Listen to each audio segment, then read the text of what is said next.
tuas mãos. No final nós vamos tirar dúvidas. Vamos estar aqui a tarde toda para sair daqui cheio da Virgem Maria. Ave Maria, cheia de graça, o Senhor é convosco. Bendita sois vós entre as mulheres. Bendito é o fruto do vosso ventre, Jesus.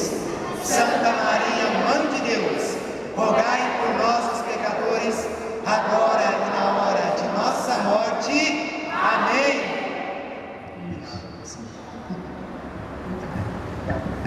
Salve Maria! Salve Maria! Estou contente com o entusiasmo de todo mundo, né? Cantando e alegre. Isso aí é que é preciso.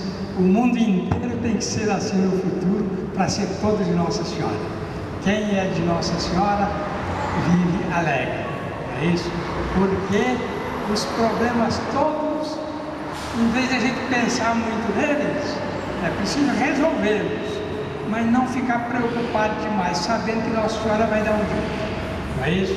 E quando a gente tem problemas muito sérios, problemas muito difíceis, acontece alguma catástrofe qualquer na família ou entre amigos, etc., ou um desastre, ou sei lá o que acontece, a gente fica naquela preocupação medonha. Mas entregar tudo para Nossa Senhora, porque tudo que Deus faz é bom. E se alguma coisa aconteceu que a gente acha que é mal, Deus vai tirar um bem muito maior no futuro daquilo ali. Isso? Então, já rezaram, já rezamos, podem assentar. Nós vamos falar um pouco sobre um capítulo muito importante do Tratado da Verdadeira Devoção. São 3 horas e 47 minutos. Nós vamos pôr aqui o relógio para não falar demais. Eu tinha pedido, mas não conseguiram, um quadro para escrever, porque eu costumo fazer um esquema. Obrigado. Ótimo. Eu costumo fazer uns esquemas das palestras, para facilitar para as pessoas, porque a gente falar durante 1 hora, por exemplo, só falando, depois as pessoas não conseguem guardar tudo. E então, fazendo um esquema no quadro, o fato de ir escrevendo, as pessoas gravam muito mais. E gravando aqueles esquemas, depois lembra muito do que a pessoa que fez a palestra falou.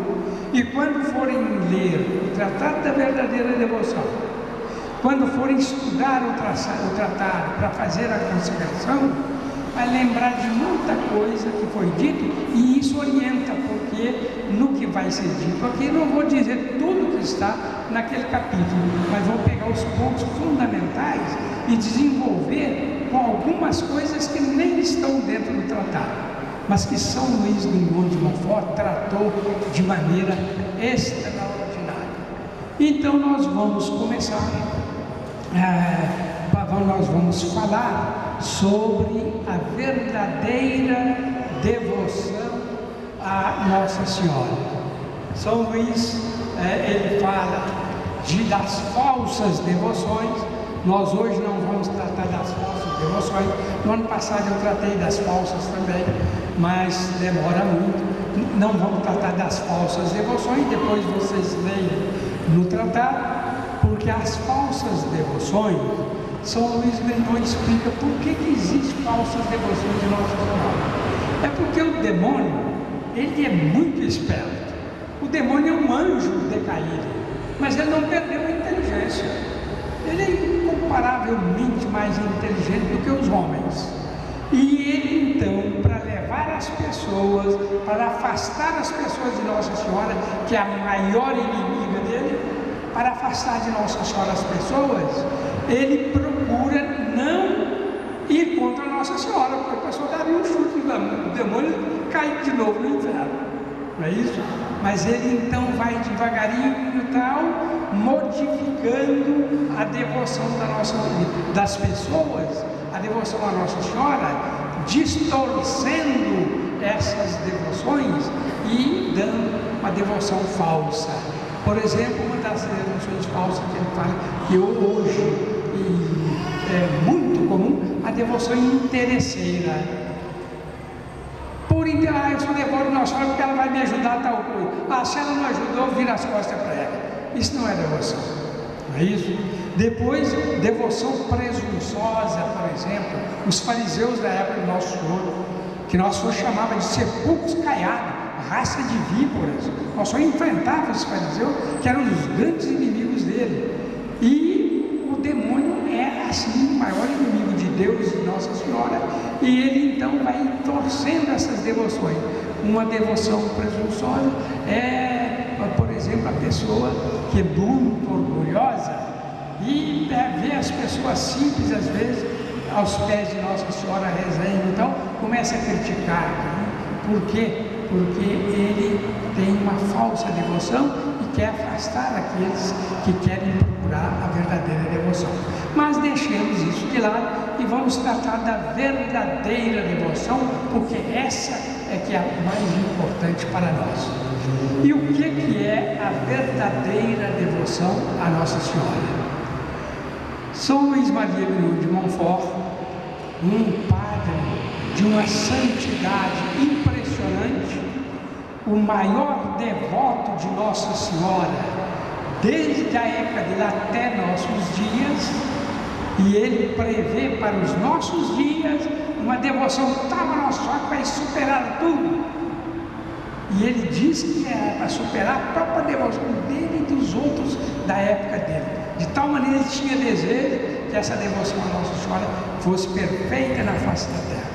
E então, São Luís Maria de Montfort, ele viveu há 200 e tantos anos atrás, e ele falou de uma coisa tão importante que à primeira vista choca muitas pessoas. De que ele falou? O que é a verdadeira devoção a Nossa Senhora? Para resumir em 3 palavras só, porque vai ser explicado em muita, tem várias características, né? Mas para resumir em 3 palavras, a verdadeira devoção a Nossa Senhora é a sagrada escravidão de amor. Sagrada escravidão de amor. Vem a palavra no meio das outras duas aí, a palavra escravidão. Isso aí choca muita gente hoje em dia. Por quê? Porque quando se fala em escravidão, o que vem na cabeça da gente, nos colégios ensinam isso, não é? É aquela escravidão antiga, desde antes de nosso Jesus Cristo e na época dele, etc., a escravidão pagã. Os pagãos formavam escravos, compravam pessoas como escravos e consideravam os escravos como coisa. Aqui está um celular, isso é uma coisa, eu posso jogar fora se quiser, eu posso jogar no lixo, posso quebrar isso, posso fazer o que quiser, porque é uma coisa, não tem direito nenhum. Pois o escravo na antiguidade pagã, os escravos eram considerados como coisa, não tinha direito nenhum. O dono do escravo podia pegar o escravo e matar, sem problema nenhum. Ninguém falava nada contra, porque ele era um direito do dono dele. Quer dizer, era um direito horrendo, é um direito ruim que ele tinha de matar os próprios escravos. E havia casos de donos de escravos pegavam um veneno, queriam experimentar para ver se o veneno era bom mesmo, para matar outras pessoas que ele quisesse matar depois, porque eles matavam as pessoas naquela época, você mata animal. Quando a gente mata um frango, por exemplo, para comer, eles matavam as outras pessoas. Foi uma época medonha.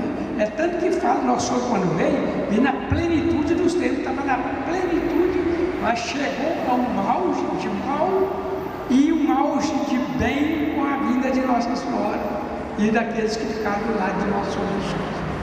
Então, a pessoa chamava um escravo e dizia: olha, bebe esse veneno aqui, porque eu quero ver como é que você vai morrer, para depois eu saber como é que aqueles que eu vou matar com esse veneno, como é que eles vão morrer.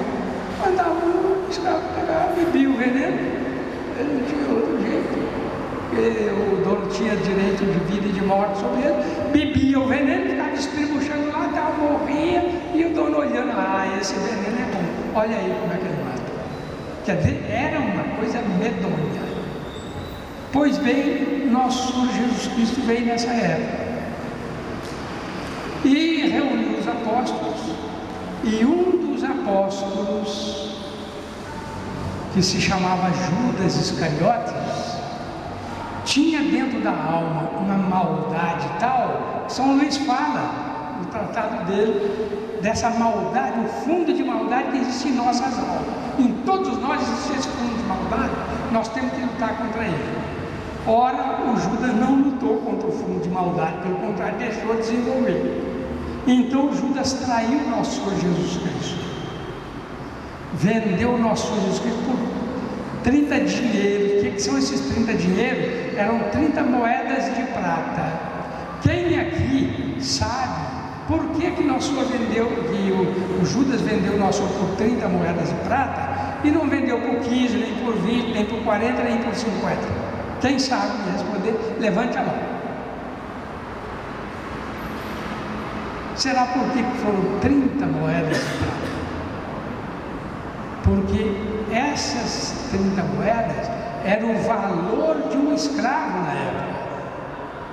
Para comprar um escravo, comprava por 30 moedas, era o valor estipulado de um escravo. Então nós fomos ser vendidos a esse escravo. Os fariseus, que eram sacerdotes da antiga lei, que tinham desviado a religião de tal maneira que eles deturparam a ideia do Messias que Deus prometeu a Adão lá no paraíso, quando Adão e Eva pecaram. Ele prometeu que viria um Salvador, e este Salvador, o povo judeu deturpou de tal maneira a religião, que era a religião verdadeira, os outros povos eram todos pagãos. Nosso Senhor escolheu aquele povo para nascer naquele povo, do sangue daquele povo, da carne daquele povo judeu. Nosso Senhor escolheu para ir. Nossa Senhora era judia, do povo judeu. Nosso Senhor escolheu, e esse povo deturpou de tal maneira a religião que eles esperavam um Messias, como? Um Messias glorioso. Um Messias que vinha para ser o rei dos judeus, para esmagar os romanos, libertá-los dos romanos, dominar o mundo inteiro, e o mundo inteiro ficar sendo governado pelos judeus. É o que eles queriam. Esse é o Messias que eles esperavam. Ou seja, o orgulho de querer dominar todo mundo, mas esperavam um Messias dominador. Nosso Senhor veio exatamente o contrário. Ele escolheu a via da cruz para salvar a humanidade. Por quê? Porque se ele fosse um rei glorioso, ele podia ter vindo assim se quisesse. Ele pode tudo. Ele podia vir, dominar todos os povos, ser rei do mundo inteiro, coroado, enquanto homem Deus, Deus encarnado na segunda pessoa da Santíssima Trindade. Por que ele não fez isso? Porque se ele fizesse isso, a humanidade inteira até o fim do mundo não teria de jeito nenhum uma ideia do amor que Deus tem pela humanidade. Porque naquela época os reis eram dominadores, eram uma brutalhada, invadiam outros países, tomavam outros países e faziam daqueles povos, daqueles países escravos. Houve casos de países que venceram o outro, levou o povo, furou os olhos de todo mundo, para eles trabalharem cegos, para não revoltarem contra ele. Então era uma maldade impressionante aplicada.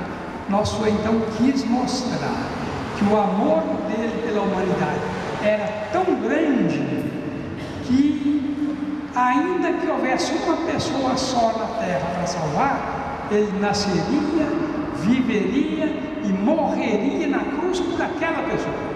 Ora, ele próprio diz na Sagrada Escritura, no Evangelho, que não há amor maior do que dar a vida pelo irmão. Aí isso já tem uma música cantando essa parte da Sagrada Escritura.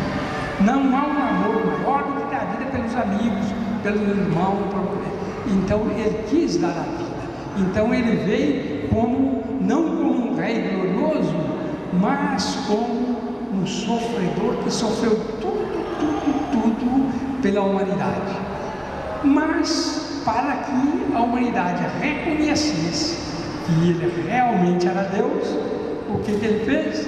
Ele morreu na cruz, mas ressuscitou. E ressuscitado apareceu para centenas de pessoas, que a vez que ele apareceu para mais gente, tinha 500 pessoas. Os discípulos dele, os discípulos, os que eram favoráveis ao choro, etc. Então ele mostrou que era Deus. Pregado na cruz, parecia um derrotado, mas ali é que estava o início da vitória dele. E depois ele ressuscitou. Ora, ele ressuscitou Lázaro, que já tinha morrido há 3 dias. Ele ressuscitou o filho da viúva de Naim, que ia no caixão para o enterro. Ele visitou a filha de Lázaro, a Taquita, né? Ele visitou também, enfim, fez milagres e mais milagres. Mas ressuscitar a si próprio é incomparavelmente mais ainda, porque estava morto e ressuscitou. Ou seja, a alma de nosso Senhor Jesus Cristo que se separou do corpo com a morte, a divindade, a segunda pessoa da Santíssima Trindade, continuaram unidas à alma e unidas ao corpo. Depois uniu de novo a alma ao corpo e nosso Senhor ressuscitou.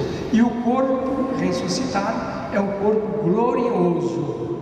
O corpo glorioso, ele é espiritualizado como a alma. A alma ou o espírito, um anjo, passa pela parede aí porque não tem matéria.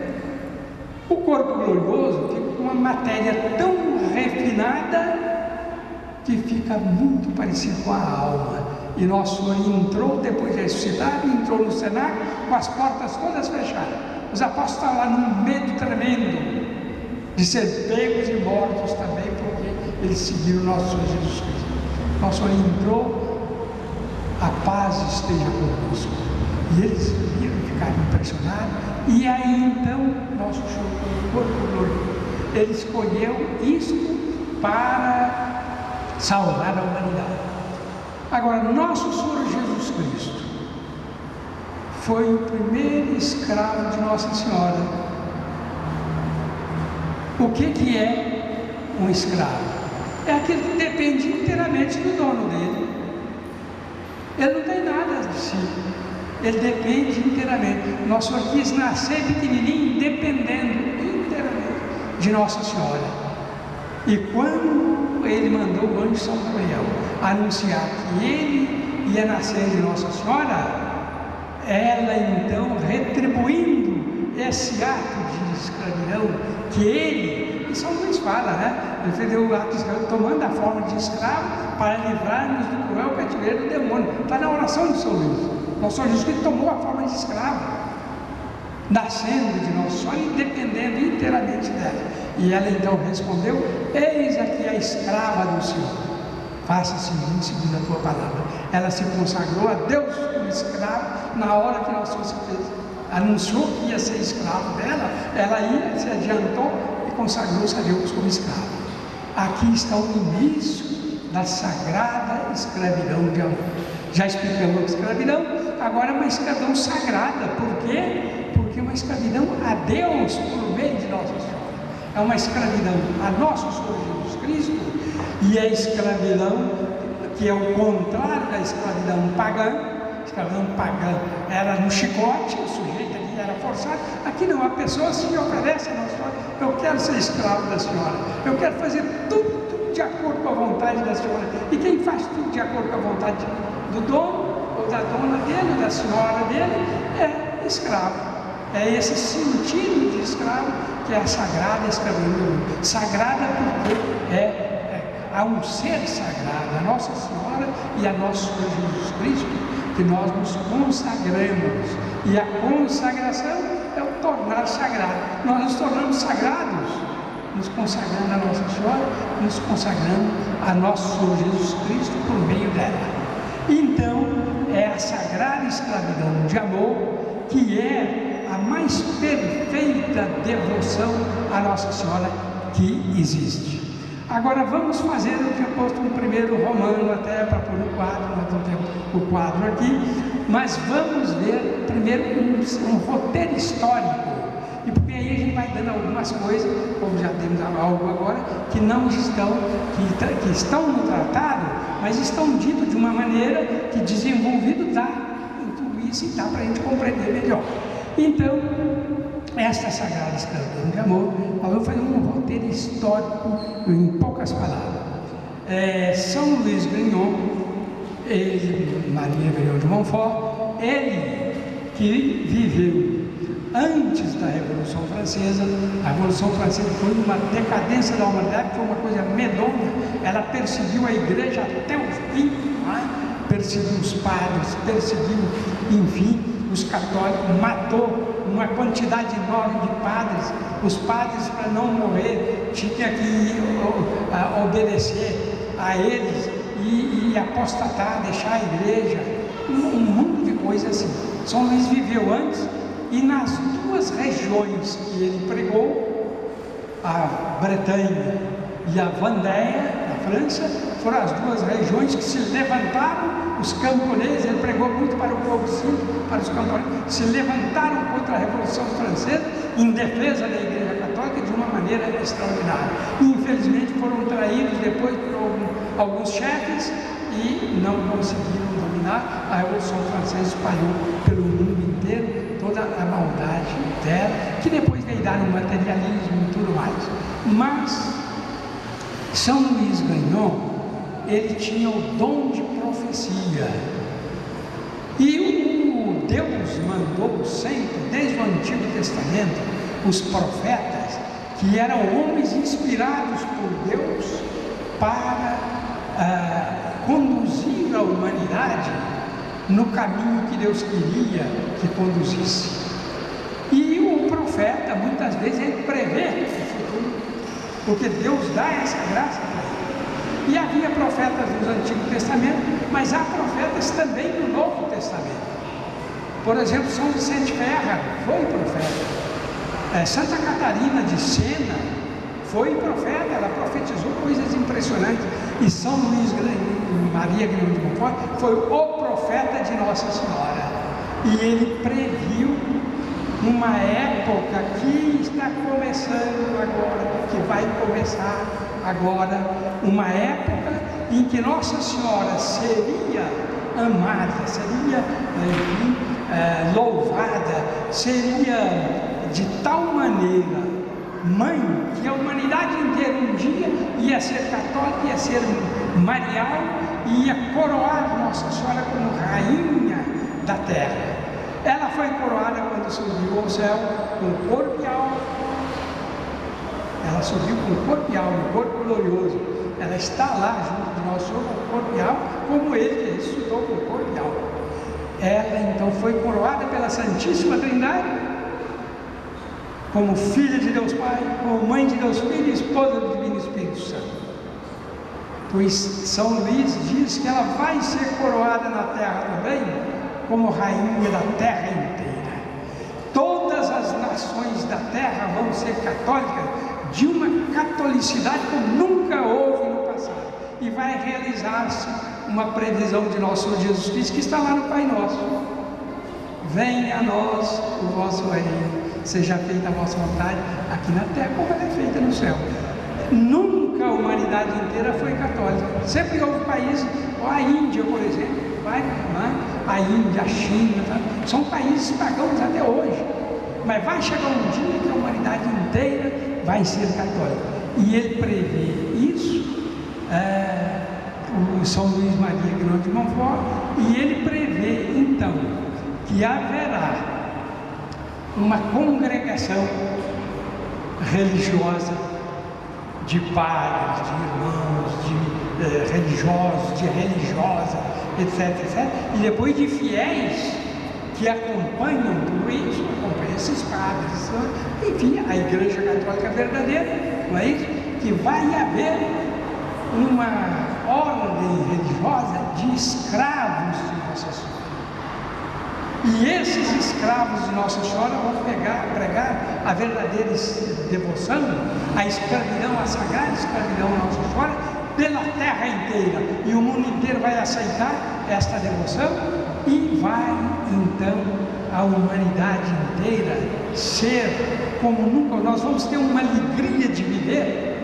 Até as árvores vão ficar mais bonitas, as flores vão ficar mais bonitas, os pássaros vão ficar mais contentes, etc. E os grandes problemas de hoje vão acabar. Então, São Luís esperava que fosse da congregação dele que nascesse esses escravos de Nossa Senhora no futuro. E ele diz no tratado, podem, quando ler, ver essa passagem, que ele diz no tratado que se um dia, ele primeiro prevê que o tratado ia ficar escondido, ficou durante 100 anos, o tratado de verdadeira resolução ficou 100 anos dentro de uma caixa, escondido, só depois que, vendo as coisas lá, tirando do São Luís, encontraram e aí publicaram. E previu isso, aconteceu, e ele diz no tratado que haverá, no futuro, ele chama essa época perfeita de reino de Maria, reino do Imaculado Coração de Maria, né?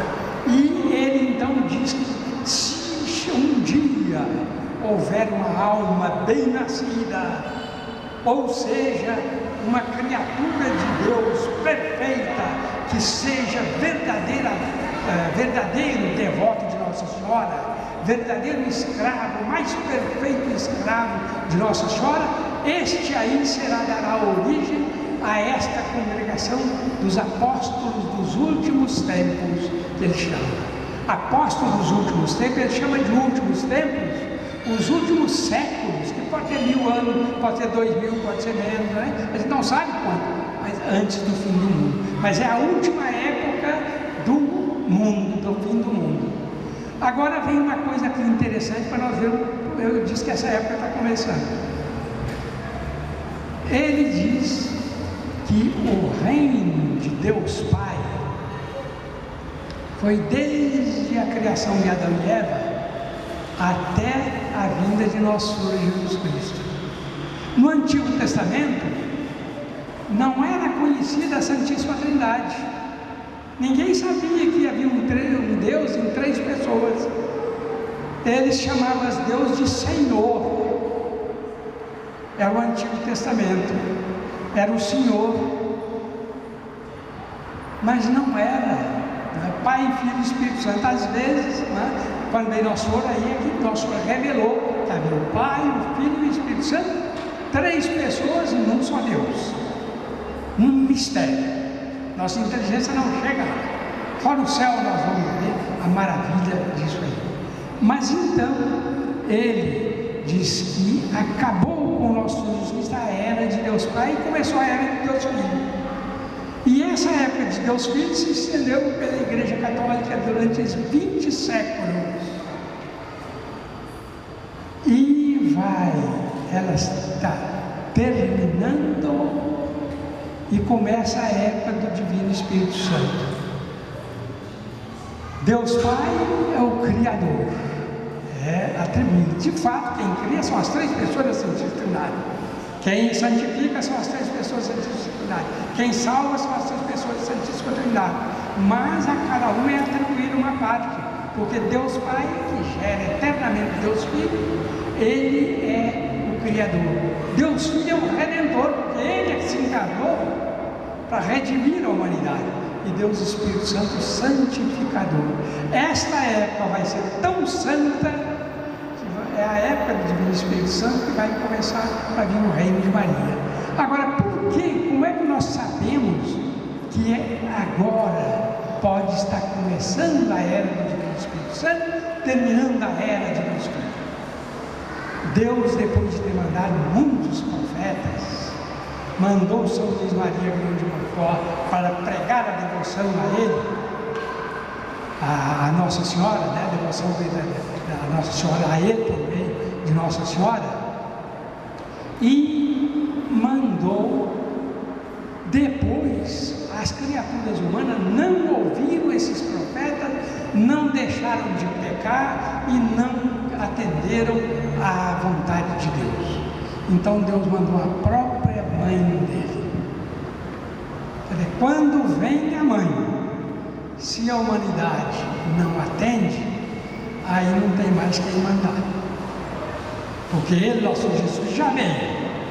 Ele virá agora só no fim do mundo para julgar todos os que ressuscitarem, todos nós vamos ressuscitar no fim do mundo, e ele vai, está lá no Evangelho, ele vai colocar do lado direito as ovelhas, do lado esquerdo os cabritos.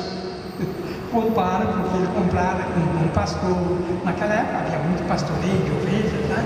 Então as ovelhas são aquelas que vão, ele diz, vinde benditos para a glória que Deus preparou para ti eternamente. E para os cabritos, e de malditos para o fogo eterno, onde haverá choro e ranger dos dentes. É a divisão da humanidade entre os bons que seguiram Nosso Senhor e Nossa Senhora e os que seguiram o demônio, né, e rejeitaram Nosso Senhor. Como Judas na época que traiu, e tantas pessoas durante a história toda que lutam contra a igreja. Então, ele mandou a mãe dele. E Nossa Senhora veio várias vezes. As aparições principais de Nossa Senhora são a primeira na Rue de Bac, lá em Paris, que é o convento das freiras, onde Santa Catarina Labouré, é isso, viu o Nosso Senhor, o Sagrado Coração de Jesus aparecia para ela. Então foi a aparição de Nossa Senhora das Graças por cá. Depois veio a aparição de Nossa Senhora de Lourdes, foi impressionante. Depois veio Nossa Senhora de La Salete, depois Nossa Senhora de Fátima. Este ano faz 100 anos das aparições de Fátima. E aí ela falou claramente sobre os castigos que virão para preparar a humanidade para o reino de Maria, porque não é possível mais converter a humanidade sem um castigo forte. Quando um pai é bom pai e peleja com os filhos, vai, o filho é ruim, o filho mata, o filho rouba, o filho faz isso, aquilo, aquele outro, se o pai dá um castigo feroz contra o filho, o pai não está odiando o filho não, ele está amando, ele quer o bem, ele quer converter o filho. Quando ele vê que por meio do bem não é possível, por meio do chicote, e nós só não usamos o chicote lá no templo. E um grande santo escreve um artigo, um santo brasileiro, escreve um artigo que saiu na Folha de São Paulo há muitos anos atrás. Ele diz o seguinte: imagine que um dia, pela graça de Nossa Senhora, nós cheguemos todos juntos lá no céu. Chegando lá, a gente vê alguns lá com um calombo nas costas, mas enorme assim. Mas escuta, o que é isso aí? Bendito calombo esse aqui. Eu era um daqueles vendilhões lá do templo, que Nossa Senhora expulsou de lá. Nossa Senhora me deu uma chicotada, que ficou esse calombo assim, mas o calombo agora está todo luminoso. Por quê? Porque aquilo é que converteu ele. Se não fosse assim, ele não se convertia. Não é isso? Nós só usamos o chicote também. E o título do artigo era: também o chicote pode ser instrumento de apostolado. Vem que a bondade é um meio normal, mas quando a bondade não arrasta, é preciso usar a severidade, a justiça. Deus é infinitamente misericordioso, mas é infinitamente justo também. Então, as aparições de Nossa Senhora em Fátima, ela diz claramente que virá um castigo que vai como nunca houve sobre a costa. Esse castigo, vários comentaristas que comentam isso, dizem que será maior do que o dilúvio, pior do que o dilúvio. Então, imagina, não quer dizer que vai acontecer isso, mas imagina, porque já que fala em dilúvio, que dá uns tsunamis tão grandes no Atlântico, que as ondas atravessam a serra, então inunda tudo isso por aqui, São Paulo todo inunda isso. Quanta gente vai morrer? O dilúvio não matou tanta gente assim, havia pouca gente naquela época e era numa região, não é? Aqui eu creio que vários se lembram do tsunami que houve na Índia, em 2002. Estão lembrados ou não? Alguém se lembra? Estão lembrados, né? Pois é, aquele tsunami, nós publicamos na nossa revista notícia que saiu lá nos jornais de uma coisa impressionante. Milagres que Deus faz para salvar aqueles que são dele, que são de Nossa Senhora, e não deixar que esses morram no castigo. De modo que alguém ficar assustado com o castigo que vai vir, vamos lá pelas tantas bem esse ano, não sei, não se assuste, porque quem é de Deus, quem é de Nossa Senhora, está nos braços dela, está nos braços de Deus, e Deus salva de qualquer maneira. Lá, por exemplo, na Índia, esse tsunami foi numa praia, porque deu um vulcão dentro do mar e fez aqueles tsunamis enormes. E há uma igreja lá que nós publicamos a foto dessa igreja Nossa Senhora da Saúde, com uma torre no meio, uma torre grande, bonita, é uma igreja, janelas de pedra, tudo antigo, muito bonita, mas tudo muito bem conservado, etc. Ela fica pertinho da praia. E entre a praia e a igreja, uma praça grande, no meio da praça um pedestal e uma imagem de Nossa Senhora da Saúde, que é a padroeira da igreja. Então, de repente, estava dentro da igreja, foi o padre, que era um padre muito piedoso, o padre com o terço na mão, rezando o terço e o povo todo respondendo. A igreja cheia de gente. Lá o número de católicos é muito pequeno, mas os que são católicos mesmo. E o padre rezando o terço com as pessoas. De repente eles veem aquelas ondas que estão vindo lá perto das nuvens. Estão vindo, ou então agora está tudo perdido. Olharam assim, as ondas chegaram no pedestal de Nossa Senhora, se dividiram e contornaram a igreja de um lado e de outro, foram destruir a rodoviária a 200 metros, a 2 quarteirões para trás da igreja, trazendo ônibus, trazendo carro, trazendo tudo para dentro do carro. Voltou também contornando a igreja ficou sequinha, não entrou uma gota d'água na igreja. E as ondas passaram por cima da torre, mais alta, não por cima da torre, mas porque passaram de lado, mas mais alta do que a torre. Isso aí foi visto pelo pessoal lá, foi publicado pelo jornal e nós publicamos com a fotografia na nossa revista. Deus não é infinitamente misericordioso? Não foi com essas pessoas e com esse padre, um padre excelente rezando o terço lá de Nossa Senhora, um padre devoto de Nossa Senhora e um povo todo devoto de Nossa Senhora. Nossa Senhora não abandona, nunca, jamais abandonará aqueles que são verdadeiros devotos dela. Então a verdadeira devoção é, enfim, a maior riqueza, porque é uma riqueza espiritual que nós temos aqui na face da terra.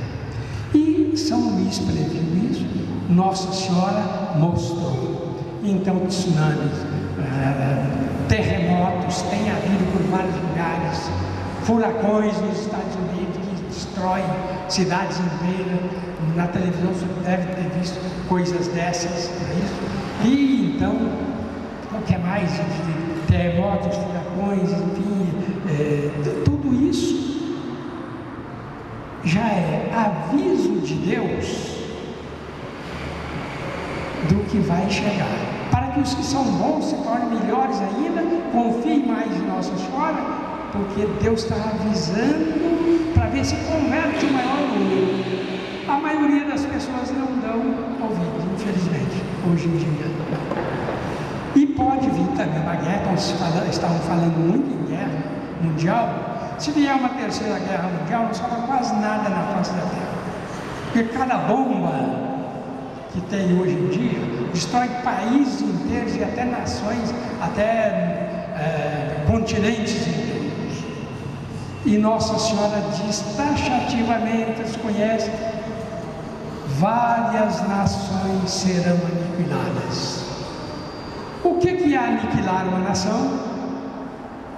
É aniquilar, vem de níquel em latim, que quer dizer nada. É tornar nada, voltar ao nada. Aniquilar é voltar ao nada. Não vai ficar uma pessoa daquela nação. Acabar com tudo. E já houve casos no passado assim.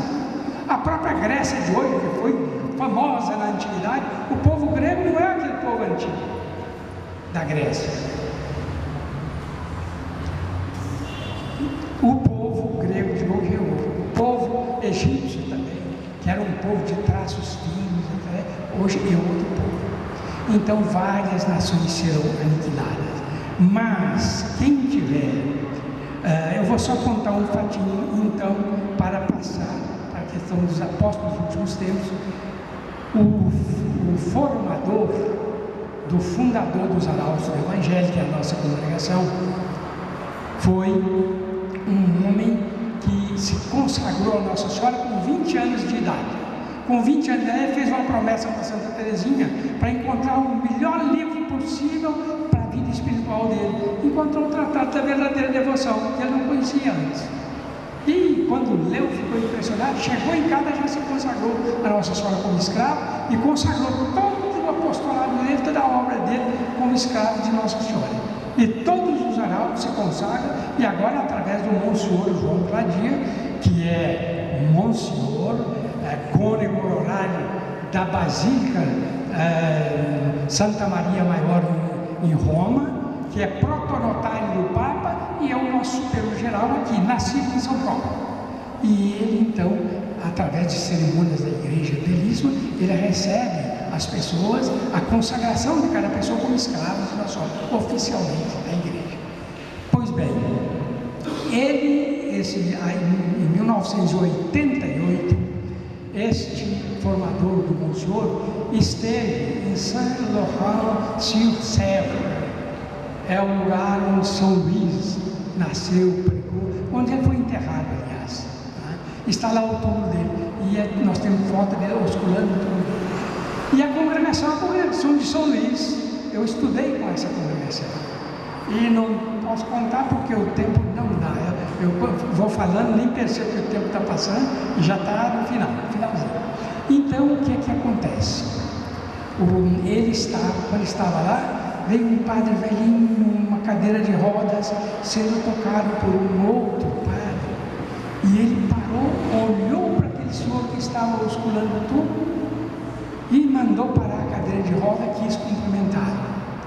E disse para ele: eu estou nessa idade, velhinho, estava quase para morrer, e vivo numa tristeza enorme por causa da decadência da ordem de São Luís, a qual eu pertenço, achando que não haverá continuação, e São Luís não promete uma continuação. Mas agora, hoje, eu vejo a continuação da obra de São Luís está em vocês. Tinha umas 5 ou 6 pessoas, ou 7, não sei com ele. Está em vocês aqui. Ou seja, Deus não deixa acabar nada, Ele faz renascer. E renascendo vai chegar até lá. Então eu vou apenas dizer a verdadeira devoção, as características para ficar claro o que é essa verdadeira devoção. As características dessa verdadeira devoção, a primeira é interior. É uma devoção de fundo de alma. É uma devoção que não leva em consideração a si próprio, leva em consideração a mãe. Nossa Senhora, de todas as criaturas. Então, para glorificar a Deus, eu quero glorificar Nossa Senhora. Eu poderia desenvolver cada parte dessa se houvesse tempo. Depois, essa devoção eterna. Então, primeiro é interior, depois eterna. O que quer dizer eterna? Amorosa. tem um amor à mãe que faz tudo por ela. Se você morrer para defender a mãe, morre. Mas sem pensar em si, pensando na mãe. Não é? É uma devoção terna. E sendo assim, ela é uma devoção santa. É uma devoção à Nossa Senhora por amor a Deus. E a pessoa quer se identificar com ela, quer ser perfeito para a glória de Deus. É uma devoção constante, não é temporária, é aquela casa feita na pedra, na rocha e não na areia, não é isso? Ela permanece para sempre, inabalável e não acaba nunca. E depois, uma oração desinteressada. Não é porque Nossa Senhora vai me dar isso, nem o céu.